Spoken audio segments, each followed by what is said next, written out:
Hello everybody and welcome back to McGee's Garage, the most underrated channel in all of YouTube. Now as you can see, we're not in the garage currently. I'm on a lake. I saw Skipper's video on his 13 Gheenoe Highsider, and you know, he made some good points and figured, hey, I've got a Gheenoe. Why not do a review on mine as well? I've had this boat for a little bit over a year now. I've added to it as I've had it, of course, and put more money into it, and figured I'd do a slight little review while I was on the water and had some time.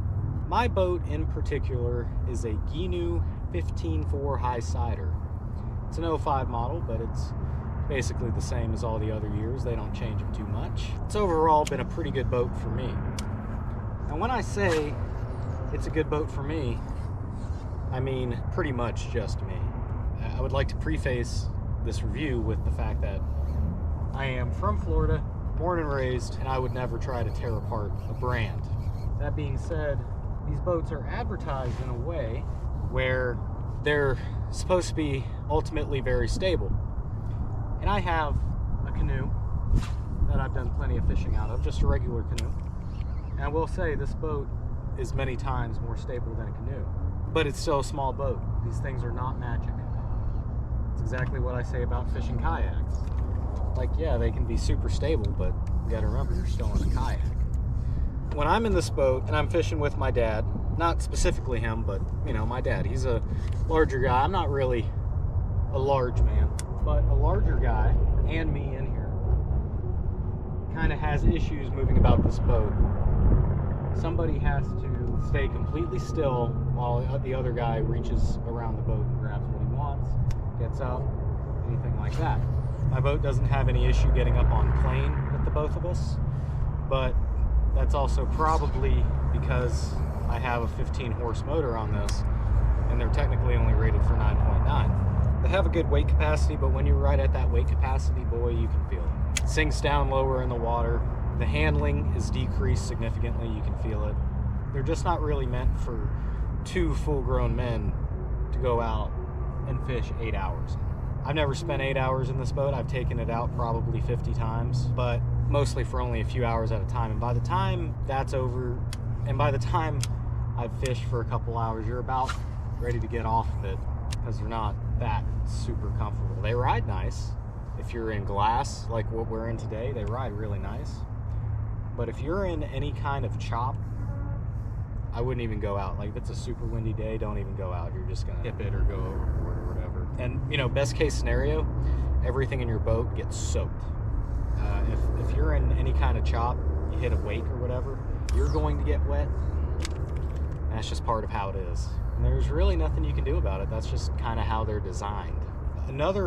The big major issue that I had with this boat that I found out is not an uncommon thing. My hull cracked in this boat. I was not doing anything crazy. I was going over a lake. It's about 6-inch chop.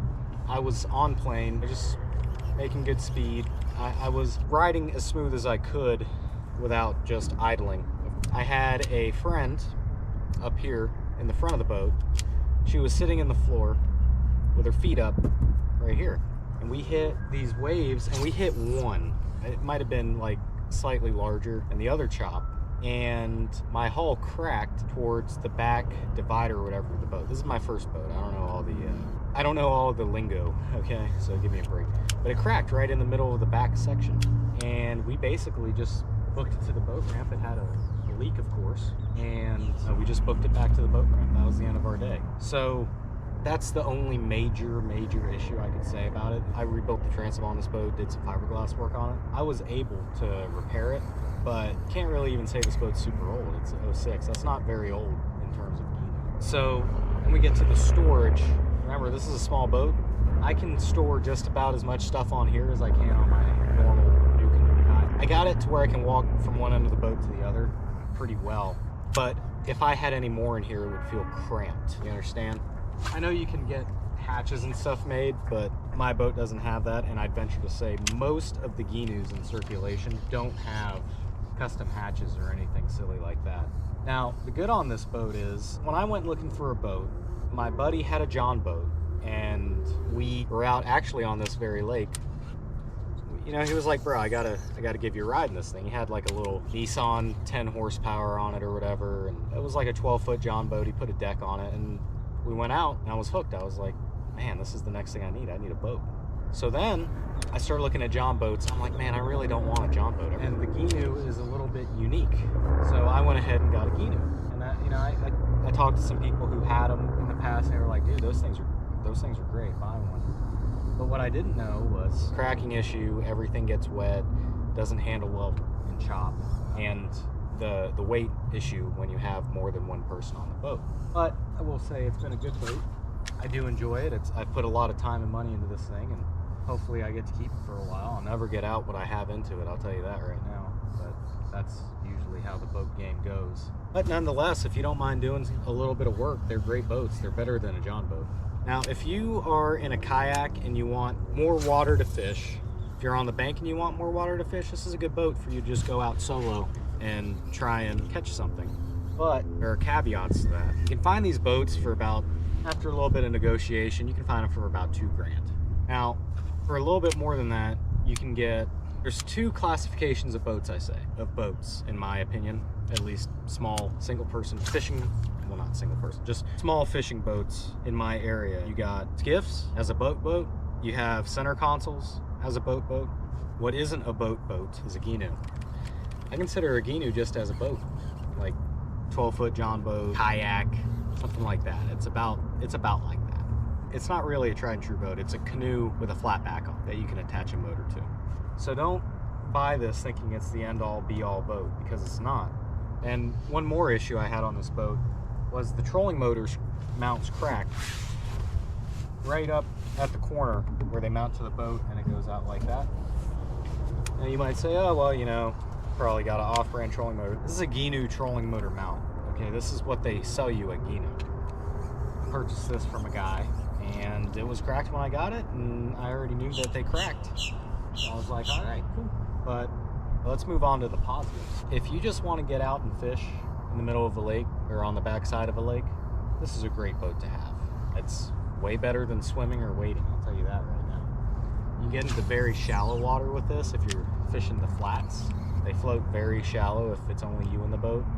When it's somebody else in the boat, they sink down a little bit, but they still only draft like 6 inches or so, maybe a little bit more at their weight capacity. So I mean, it still floats very shallow.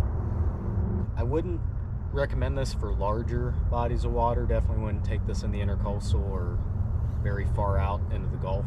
But for inshore and lakes, this is the way to go. You know, for the price, I mean, let's say you get one for $2,500. That's about how much a nice fishing kayak costs. So when you're at that stage in the game, you know, who cares, right? I can't believe I haven't caught a fish yet. I had a bite before I started filming. These things float really nicely. They're stable enough for you to like come in off the side if you're swimming or diving or whatever. Just be very careful. There's plenty of aftermarket. I have a grab bar. It's a Gheenoe grab bar, but you know, there's aftermarket guys that make them. There's aftermarket trolling motor mounts, and they're very simple to rig up. If you spend time on it, you'll learn how to handle it, and you will catch fish, and you will be extremely successful in your ventures. Like anything else, you want to go to the next thing and the next thing and the next thing, and it's going to leave you wanting a skiff or a bass boat, depending on what you're doing, or a duck boat even. The guy I got this from was actually my buddy.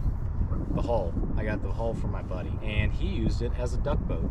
Blew the transom out on it so bad, but that's what he used it for, and he killed a lot of ducks out of it. I've caught plenty of fish out of this boat. But yeah, that's my little Gheenoe review. Have a busy week, so I'm trying to, you know, put at least a little bit of something out. But anyway, thanks for watching. See you guys in the next one.